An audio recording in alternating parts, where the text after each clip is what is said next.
नमस्कार मित्रों, मैं विकास प्रधान। आज आप लोगों के समक्ष एक नई कहानी लेकर उपस्थित हुआ हूँ। एक बार की बात है, एक राजा थे।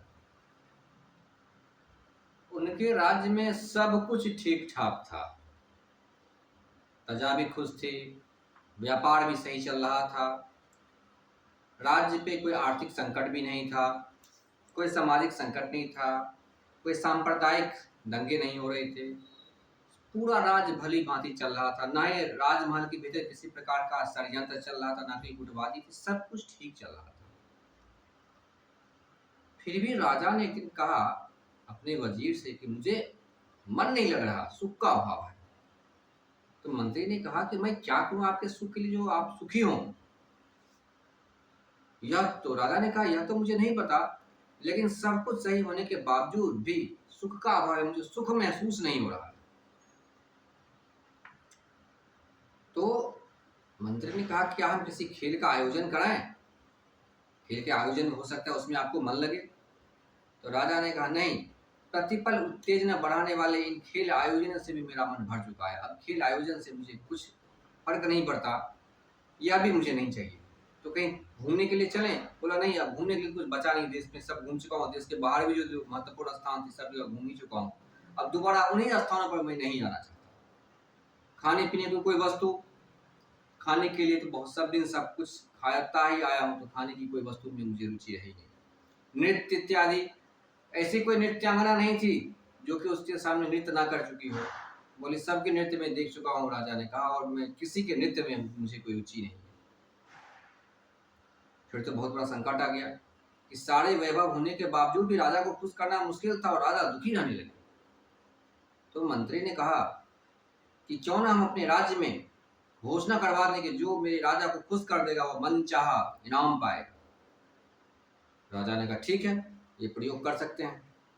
राजा की सहमति से मंत्री ने पूरे देश में यह घोषणा करवा दी कि हमारे राजा दुखी हैं, यद्यपि किसी चीज का अभाव नहीं है, धन धान्य से संपूर्ण है, राज्य की सीमाएं सुरक्षित है, राजा शरीर से भी स्वस्थ है, फिर भी सुख का अभाव है। अगर कोई राजा को सुखी कर सके तो मन चाहा इनाम पाएगा, अगर खुशी सुख ना दे पाया तो वह दंड पाएगा। आने के बाद ऐसा सुनते ही बहुत सारे लोग कोशिश करने लगे, प्रस्ताव रखने लगे, लेकिन राजा किसी से खुश होने वाला नहीं, किसी चीज से उसे खुशी ही नहीं मिल रही थी।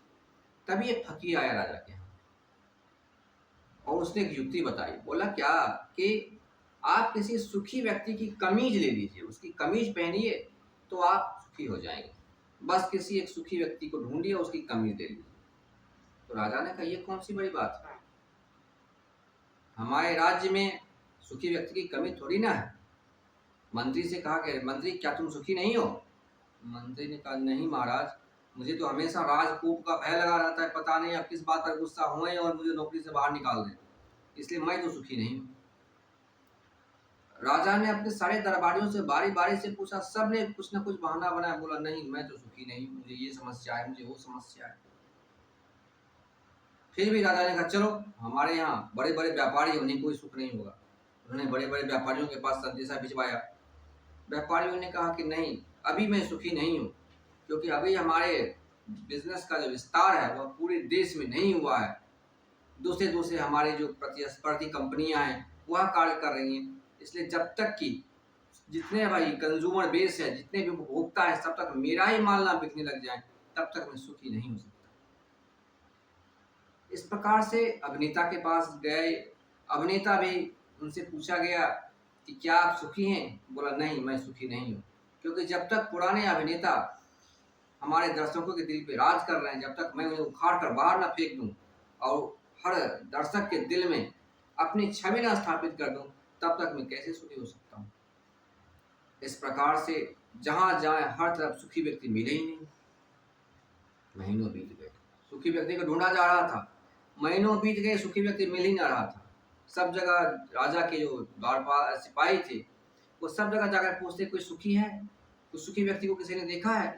सब तरफ पूछे, कहीं से जवाब, सबको कुछ ना कुछ कारण था, सब लोग किसी न किसी कारण से दुखी थे।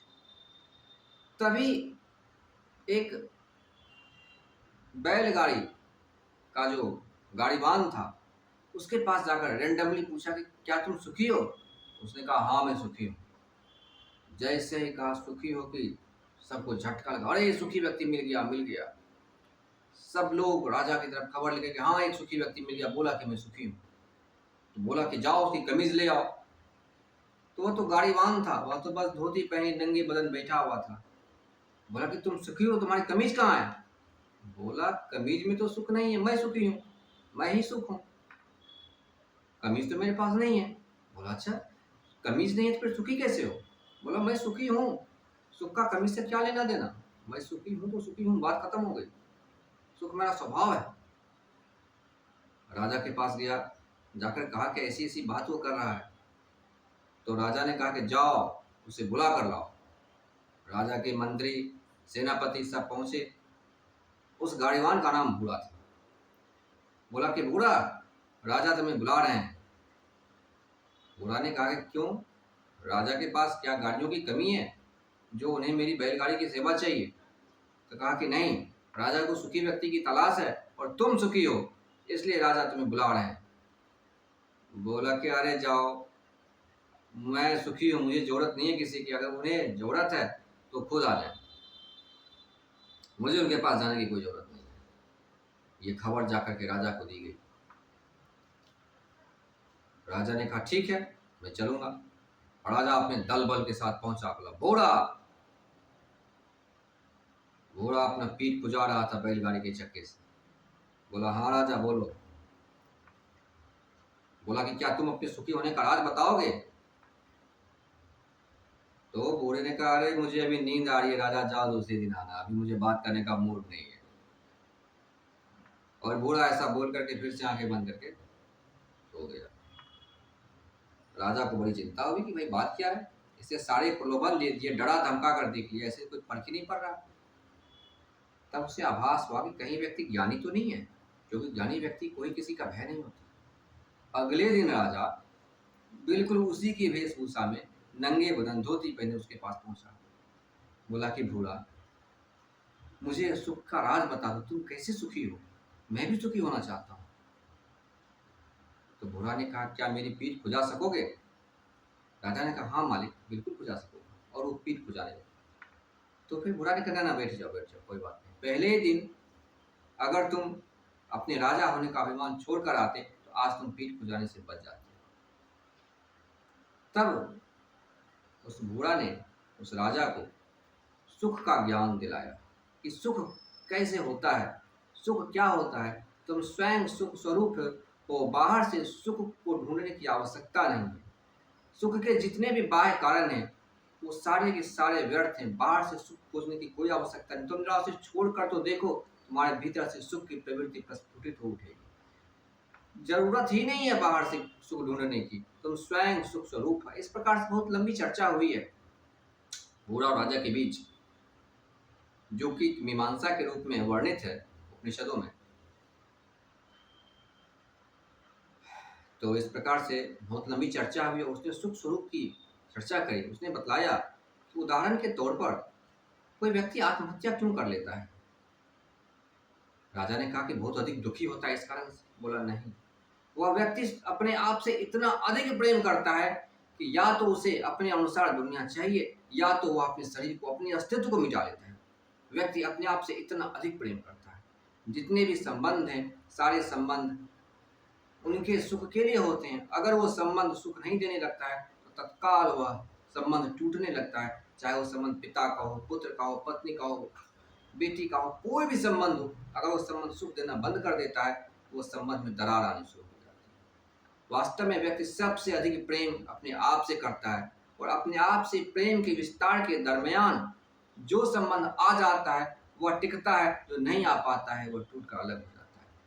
तो वास्तव में व्यक्ति स्वयं ही सुख स्वरूप है, उसे बाहर के ही से सुख निचोड़ने की आवश्यकता ही नहीं है। इस प्रकार से राजा को सुख का राज मिला और तब से राजा सुखी हुआ। आशा करता हूँ मित्रों कहानी का मर्म आपको समझ में आया होगा। कहानी पसंद आए तो कहानी को लाइक कीजिए, चैनल को सब्सक्राइब कीजिए। बहुत बहुत धन्यवाद।